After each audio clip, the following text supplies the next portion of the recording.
stay on track. You mentioned Pennsylvania.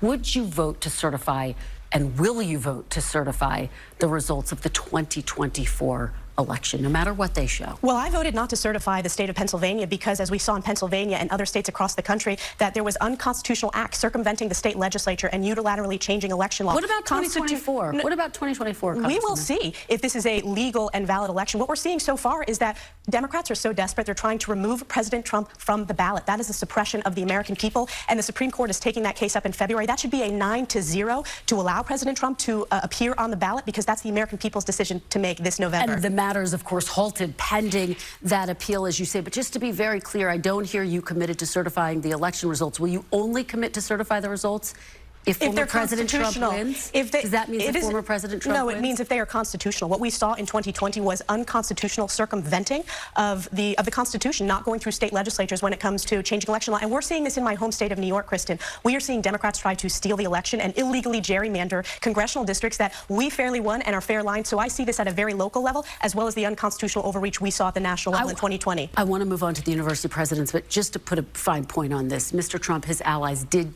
take their case, their concerns about the election to court more than 60 times. They lost every time. Mr. Trump hired 2 independent firms to investigate that. They came up short, as well as the federal agency responsible for overseeing election security, CISA, said that the 2020 election was the most secure in American history. But let's move on to the university Well, let me make presidents. a final point, and I think it's important because the American people understand that it was not a fair election. We had unconstitutional overreach, and that was why I objected to certain states when it came to my constitutional responsibility as a member of Congress. I'm going to always stand up for the Constitution and make sure that we have strong election integrity. And the real threat to democracy is Joe Biden and Democrats who are attempting to remove President Trump from the ballot, because Joe Biden knows he can't win at the ballot box. Again,